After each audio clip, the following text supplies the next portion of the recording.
This question from Jack on YouTube.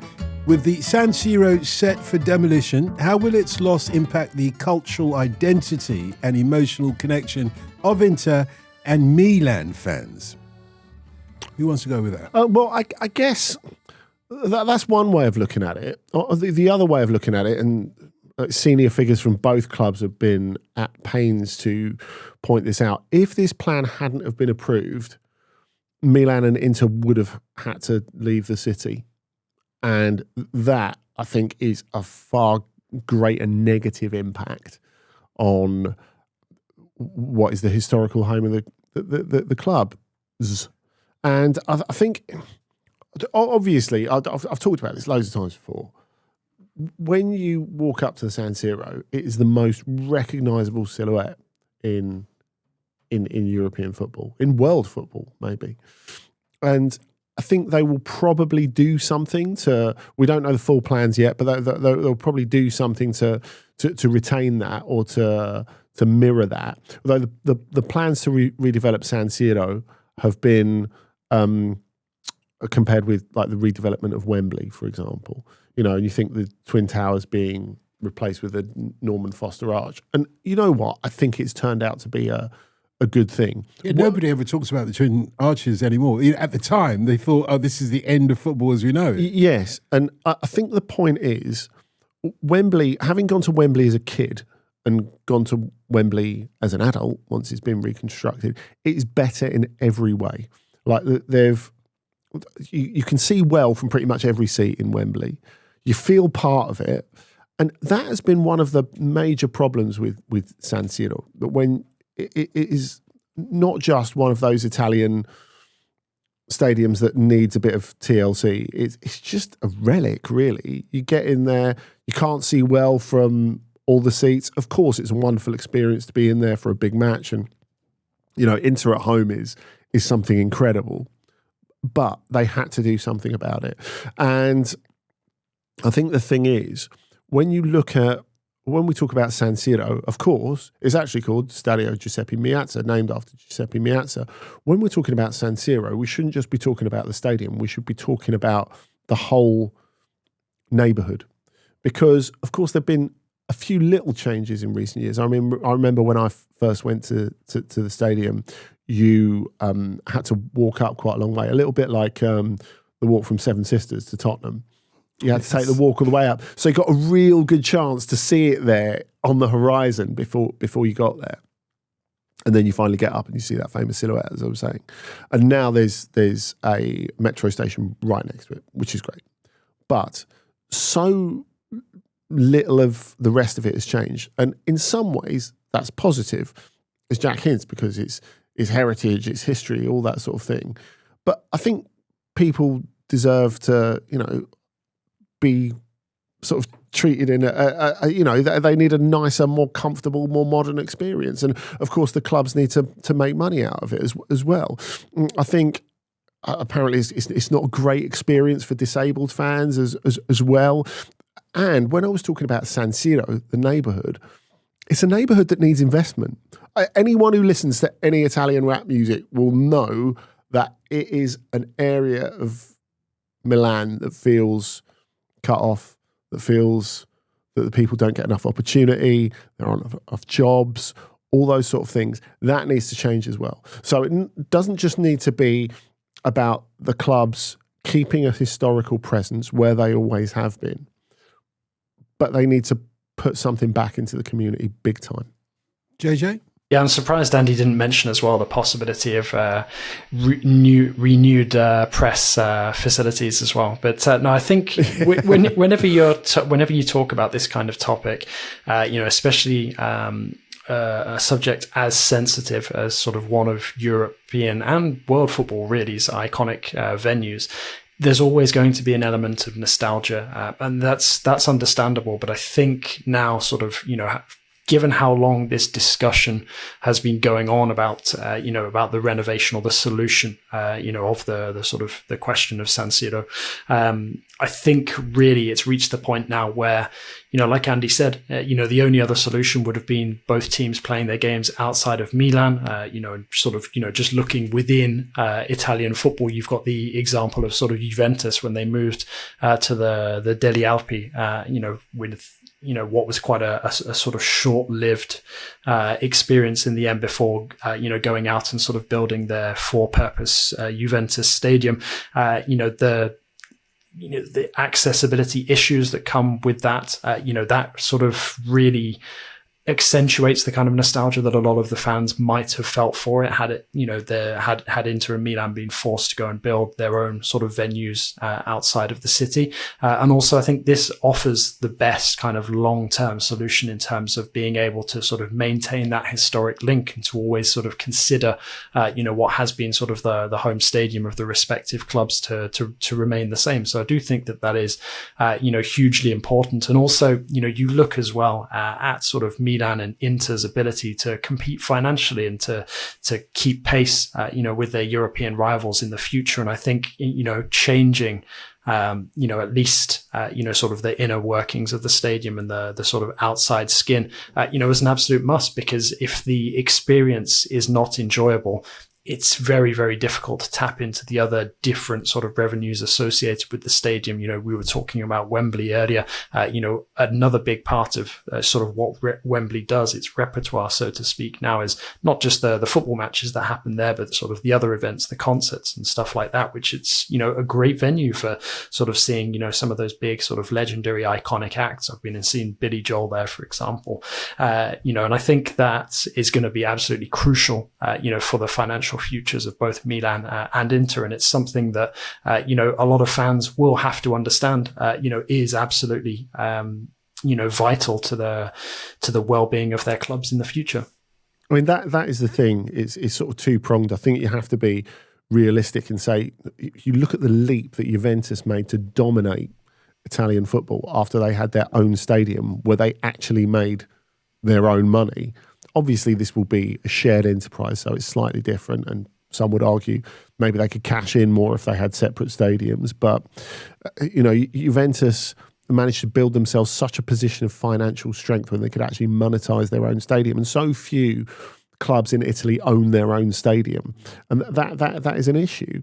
And that leads and has led to this system where, a lot of stadiums are antiquated. And if you were in any doubt over how run down the San Siro is, despite being iconic, it wouldn't be able to host it wouldn't be able to be a host stadium for Euro 2032, which is obviously going to be jointly held between Italy and Turkey.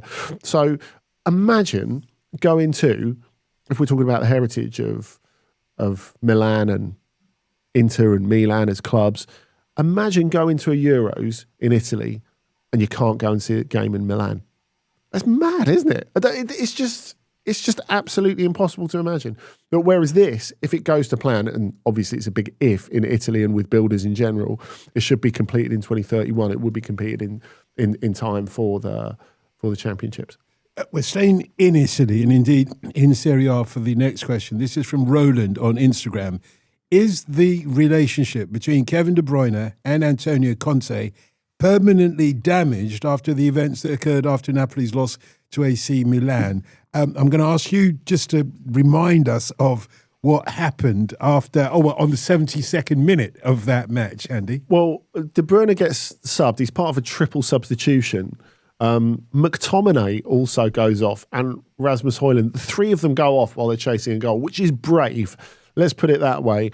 But KDB looks very unhappy about it. Has a few words with Conte on the way off. And Conte says that he should be upset, not because of the substitution, but because of the result afterwards. There's been a lot of chat about it in Italy this week. But all I would say is, if you've not fallen out with Antonio Conte, have you actually played with him?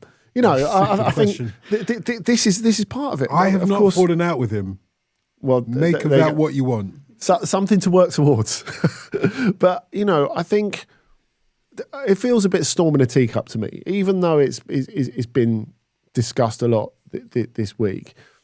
The fact is that they were always as strong personalities and people who say what they think, which De Bruyne is in a very different way to Conte.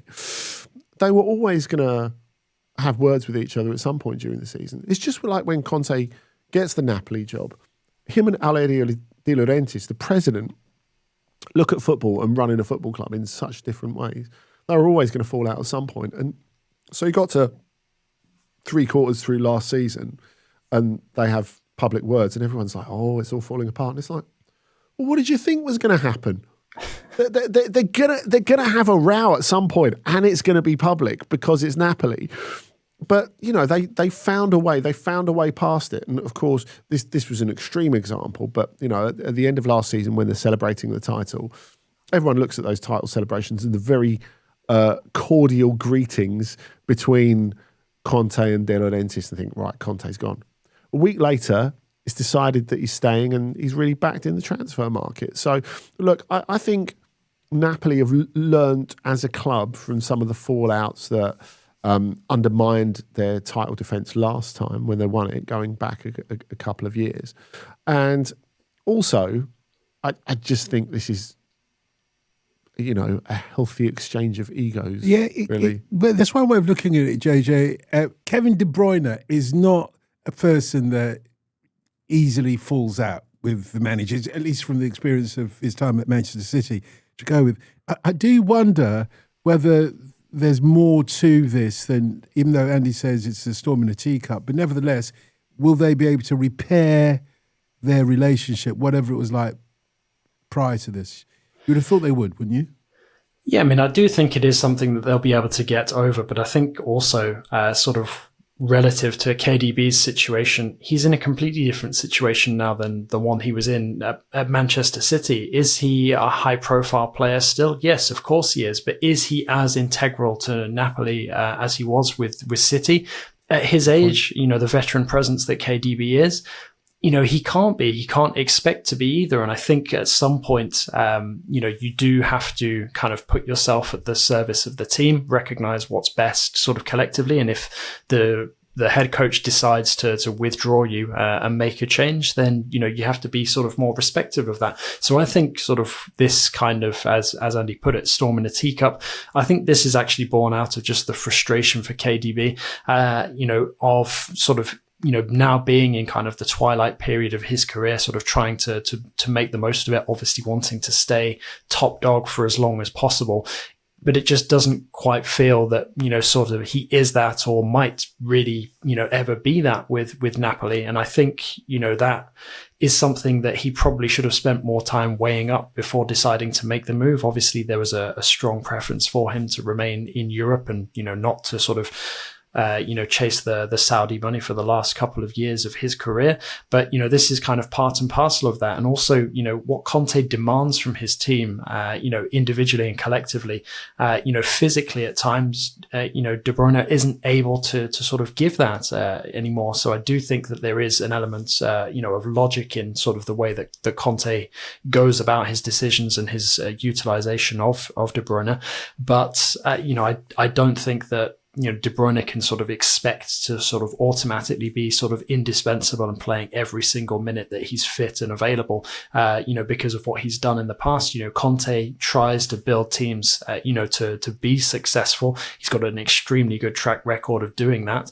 You know, and if KDB does decide, you know, to sort of air his grievances more regularly, you know, I don't think that Conte will really, you know, tolerate that particularly long. So, you know, you look at sort of this, you know, Napoli side at the moment, you know, and sort of how they're reconstructing themselves. I was surprised personally that sort of a veteran De Bruyne was considered as good a fit for Napoli as sort of many made it out to be. Obviously, he's still capable of brilliance on his day, but it's a similar problem to the one that we've seen with the Belgian national team as well, where you have to decide, you know, sort of the right moment to kind of move on from, you know, these top players who have been fantastic technically over the years. And you look at sort of how some of his other Man City teammates have been used a little more sparingly, but to greater effect. I'm thinking of David Silva, for example, when he had that fantastic sort of late career run with Sociedad. And that's the kind of role that I think, De Bruyne should be, sort of targeting and excelling in. But it feels like he's still sort of wants to be the main man a little too much. And that, okay, potentially this, could be a storm that blows over. But if it's something that De Bruyne really sort of remains kind of committed to and believes in his heart, I think, it could prove to be a little more problematic than that. And, as we've already seen with the Belgian national team, moving on from those very established kind of golden generation members is it's easier said than done. You make a great point there, because it's not just about the tactical reimagining of yourself at such an advanced age in your career. And I think from a tactical perspective, it feels like they've got enough runners in that midfield that they should be able to physically support him. But it's, I think, not just your role, but the type of club that it is. Because he's come from, a relatively quiet life at Manchester City and a very quiet life at Wolfsburg before that. And all of a sudden, you're in this tinderbox, which is explosive. Of course, Manchester City have pressure on them because, they're a big team and they're expected to win. But it's not the same sort of, bear pit as Napoli is. And that's something completely different. That, he's not gone for the quiet life there. Let's put it that way. This question from Ben on email seems as if it was written for you, JJ. But Andy, feel free as well to join in. Given Nice's struggles, both in Ligue 1 and Europe, are there any parallels to be drawn with Manchester United and their recent decline on or off the pitch, given that they're co-owned by the same person? Oh, my goodness. You couldn't have written it better yourself, but go ahead.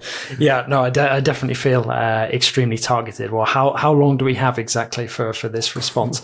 I mean, it doesn't feel any coincidence whatsoever, and I'm sure that the novelty is not lost on Nice fans at this moment in time, because as you mentioned, it's not been a particularly convincing start to the season. Certainly not in Ligue 1, and unfortunately not in the Champions League, which I do believe I did suggest or hint at happening in one of the earlier episodes this season. And it's extremely frustrating because you look at you compare the sort of transfer performance and, sort of how poorly, Manchester United have been performing in the transfer window, not just since, sort of Ratcliffe has come in with Ineos, but also just over the last couple of years. And you look at Nice, having to be forced to sort of move on from top targets, having to settle for sort of second choice, third choice, sometimes even go without players that they were identifying as sort of key areas to strengthen ahead of this season.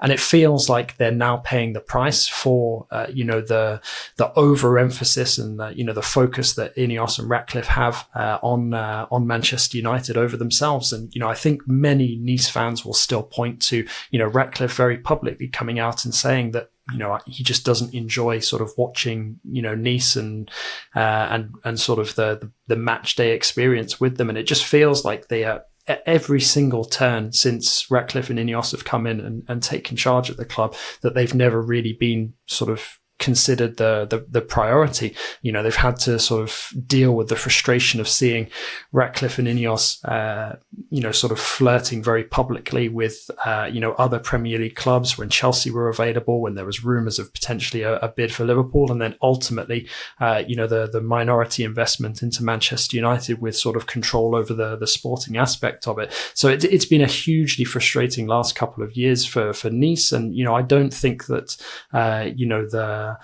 the Nice fans really, want this situation to continue for much longer. It's, well known that Nice, has been put on the market in recent months. So they are sort of looking, potentially for somebody to come in and buy, Ratcliffe and Ineos out of the ownership of the club. But it's very difficult to make a convincing argument for somebody to come in and do that when you're looking for such an exorbitant amount of money and, getting relatively little in return. There's a lot of potential with Nice, not just with the team on the pitch, which in my opinion should still be doing better. You've got a great coach in Franck Hez as well, but you've got a very sort of conflicted fan base. The ultras are sort of boycotting the derby, the Riviera derby this weekend against Monaco because of the situation. Okay, not just because of the ownership situation, but also because of sort of the French law enforcement's heavy-handed treatment of fans, when it comes to these big rivalry matches. But it's not a very happy place right now, Nice, and it feels like the fans have, had enough of not really being considered a priority. And you see that when you're watching Nice games where, there's vast sort of parts of the stadium that are empty, and you don't really feel that kind of fervor that you would normally attach with Nice, who have a very emotional sort of set of fans, and it just feels like there's a massive disconnect now between the supporters, between the ownership, that ultimately is not going to be able to be patched up. And it does kind of feel like for many Nice fans that they don't really see that the grass has been greener on the other side for Ratcliffe and Ineos, given, sort of the mess that they continue to see unfolding at Manchester United, and this feeling that while they remain under the same ownership, ultimately they'll be paying for the mistakes being made at Old Trafford. Yeah, meanwhile, Andy, this next question has got your name written all over it. It's from Andy on YouTube. Do you see what I did there? Borussia Mönchengladbach. Did you not see that? It makes it sound like I've written my own question, but still carry on. No, of course not. This is from Andy on YouTube. Borussia Mönchengladbach sit bottom of the Bundesliga with just 2 points. What's gone wrong there? And is Eugene Polanski the right man to lead them out of trouble? What's gone wrong? What hasn't gone wrong, I suppose. And over the last couple of years, it's been bad because they've lost a lot of talent, often on free transfers that they've not been able to replace, and it's been a gradual decline over a long period of time. I wonder if they could have changed the coach during the summer, but this season has started so poorly that they had to get rid of Gerardo Seoane. Has been replaced interim by Eugen Polanski, who. His team performed very well in the first game, where he seemed to get them all sorted, especially defensively. They went and got a draw at Bayer Leverkusen, although, of course, Leverkusen are in a bit of a holding pattern themselves, of course, because they're getting used to a new coach and so many new players, and they've not really had time to train. And then, last weekend, Mönchengladbach lose 6-4 at home to Eintracht Frankfurt. Now, 6-4 sounds bad enough, but it was actually much worse than that. They were 5-0 down at half-time. They were 6-0 down 72 seconds into the second half. And then Dino Turkmüller, the coach of Eintracht, basically takes a load of players off with the Champions League in mind this week, and they concede 4 goals. But, they never really look in danger, Eintracht Frankfurt, despite that. So no one at Gladbach is even slightly sort of saying, oh, well, it's fine really because we came back. They know what it was. They know it was a thrashing. And I think that's been really the Gladbach experience all over this season. If the results have been bad, the performances have been worse. And Roland Verkus, who's the sporting director, stepped down this week, or was invited to step down this week. So no coach, no sporting director, not an enormously talented squad. They've got a lot of work to do. I think they're in serious danger of going down. But look, I think if you look back over the last couple of seasons, they could have been in worse trouble, but for some of the poor teams below them. So really, this is a little bit like if we go back sort of 10 years where you have like Villa and Sunderland sort of circling the drain in the Premier League. That is Borussia Mönchengladbach right now. And that is why Verkus had to go, because it's been under his watch, and he's someone who's given so much to the club. He was a youth coach before. He's been there 30 years, basically, doing all sorts of different jobs. But since he took over from Max Eberl, the fact is the squad has got weaker and weaker and weaker. And this is a club that was one of the dominant clubs of the Bundesliga in the 70s, European Cup finalist, multiple Bundesliga winner. They shouldn't have been allowed to get to this point. And they're going to need to appoint very, very well to, I think, even give themselves a fighting chance of getting out of the relegation mix. I'll tell you what, this final question for this week's Ask OTC has got my name written all over it, so I'm going to ask both of you to answer it and leave me out of it. Robert on Blue Sky says Mjällby, and that's how you pronounce it, Mjällby could win the Swedish title this weekend. How has a fishing village of under 1,000 people pulled off one of European football's unlikeliest title runs? As I said, don't ask me. Well, there's no way of totally explaining it to Robert's satisfaction, I don't think, simply because it is a remarkable story. It is incredibly unlikely. So you're talking about a team that's won the second tier twice, but has never won any major honours.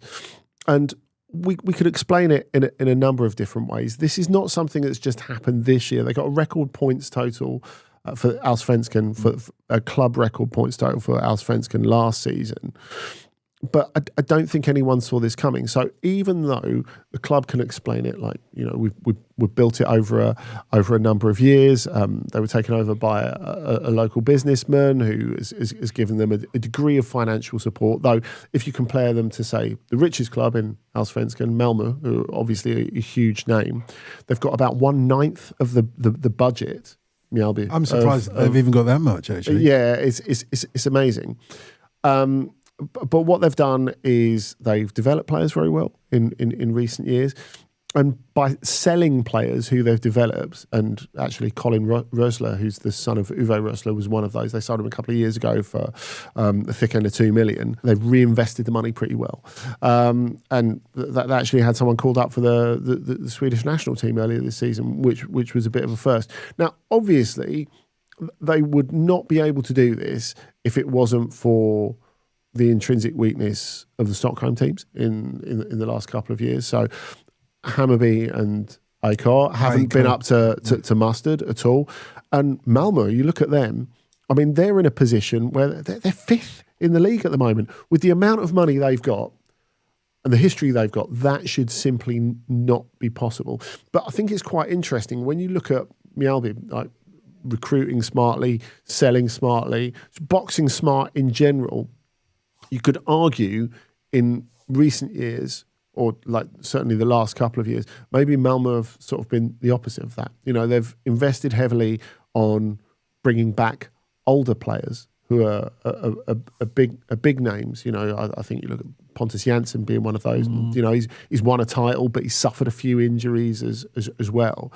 And this is the exact opposite to what they're doing. And I wonder if as time goes by, there's obviously a commercial imperative in capturing the imagination, in bringing in big name players. But as we keep saying, football's an increasingly athletic sport. And I think that, as well as the coaching at Mjällby, which has been fantastic, they play a very particular way. It's a possession-based game. I think that leaning on developing your own players and younger players, well, it goes back to what we were talking about with PSG yesterday, is something that the biggest clubs are trying to do as well. Any small clubs in France trying to do or use that method to elevate themselves, JJ? I mean, absolutely. I mean, there's a good number of sort of examples of that, both sort of across Ligue 1 and Ligue 2. I mean, you look just from the last couple of years, the likes of a Toulouse, you know, who have traditionally been able to bring through a lot of good, talented young players, but have also started to embrace sort of data-based approaches, and obviously had the kind of the pinnacle of their sort of current existence when they were playing in Europe, having won the Coupe de France, you know, which, you know, was a fantastic reward for so many people who'd worked so hard on that project for a number of years. I'll draw a parallel. I'm not sure if it's one that Lars will thank me for or not, but I think you know, you look at Mjällby's story and the similarities between the rise of Bodø Glimt in Norway and what Mjällby are doing at the moment. You know, that strikes me a lot, because when I sort of was younger, whenever I'd look towards the Scandinavian leagues, you'd always have sort of Rosenborg as the sort of dominant force in Norwegian football. And that, you know, power shift, you know, has, you know, come about over a number of years, but I think was born out of a sense of complacency that seems to be impacting Malmö at this moment in time. And now, you know, the the team sort of stepping in to fill that void and take advantage of the opportunity. Mjällby were perhaps not the sort of first choice to do that, but it's these clubs who are sort of smart and forward thinking, doing things that are a little bit different to everybody else, who I think are getting rewarded when these kind of opportunities present themselves at the moment. And it's not just in sort of Norway or Sweden where this is happening. You can look at Belgium as well as another good example, where Anderlecht were previously the very dominant force, but now Club Brugge have kind of come up on the tracks and are now arguably the strongest Belgian club at this moment in time, certainly the one performing in the most convincing fashion on the European stage. And I think that this is now going to be a very interesting case study to see whether sort of normal order is restored next season, or if in fact Mjällby can perhaps develop on this even further and become a powerhouse in their own right, or if somebody else potentially sort of steps up and sort of keeps Malmö at arm's length, but also perhaps picks up where Mjällby left off, and maybe this is a new period of competitiveness for Sweden, having been dominated for quite a few years now by Malmö. We shall wait and see. And thank you both. Really great answers. We ain't done yet. It is that time when we ask you to recommend a game of the week for us to watch. Each week, we recommend a game for you if you're listening to watch at the weekend. And just as importantly, we also suggest the food that you should be having with it. Important. Jonathan, what are you going for this week as your game of the week? Well, seeing as we've been discussing Italian football a little bit in this episode, I think I'm going to stick with Milan, and I'm going to go for Juve versus Milan on Sunday. That one, strikes me as obviously a big game at the best of times. But I think when you look at the sort of makeup of the early Serie A table at this moment in time, I think there's 2 points between them, with Milan obviously leading the way. But this is a great opportunity for Juve, especially at home, to be able to redress the balance and perhaps make a move, for top spot themselves and sort of leapfrog the Rossoneri in the early standings. So that's one I'm definitely going to be keeping an eye on this weekend. And I think if I had to pair it with something, I'd probably be looking for something sort of either truffle based, or I'd go for something very, very old school, like a cacio e pepe kind of pasta dish, something like that. I think I'll stick to my mange too, Andy. But what about you? Which is your game of the week? Well, I don't think we've had enough of Jose Mourinho and narrative this week. So why not go for Porto versus Benfica on Sunday night? Of course, it's not just him returning to Porto with Benfica in the Clásico, which is huge, which Benfica really need to win, because they're 4 points behind Porto already. Porto have a perfect record where they've won all 7 league games so far. But the fact is, he's coming up against the club of someone who used to work for him. Andre Villas-Boas didn't just succeed him as Porto coach. He is now Porto president. He went and gave Francesco Farioli lots of resource in the transfer market. Off the back of that, Porto look exciting. They look fresh. They look really good. Everything that Benfica don't at the moment, because this isn't really Mourinho's fault. They are knackered, having played a lot of games since the Club World Cup to qualify for the Champions League in the first place. So I think we're looking for, beyond the narrative, a bit of a classic Mourinho defensive rearguard action behind that, so they can stop themselves at least going further behind. Now, as we're in the north, we're going to have to be enjoying a francesinha. It's this like baked sandwich that comes in a ton of sort of quite a cheesy sauce. So the calzone? No, it's not. It's kind of from memory. It's like got gravy on it, right? So it's like it's almost like a toasty with gravy and a bit of cheese in the sauce. It's the consistency of gravy, but it's a lot thicker, I suppose. But basically, you're not going to need to eat anything else for the rest of the weekend. You're going to need to microwave JJ's for like Monday or Tuesday, I think. So that's Porto versus Benfica. It's on at Sunday at 9:15. And JJ picked Juventus versus AC Milan. That's Sunday at 7:45. And that's about it from us for this time around. Thank you for listening to Ask OTC. And if you'd like to ask a question, you can contact us at any time at Radio Dotun, at Andy Brassel, or at John_LeGossip. And you can also email us otc@footballramble.com.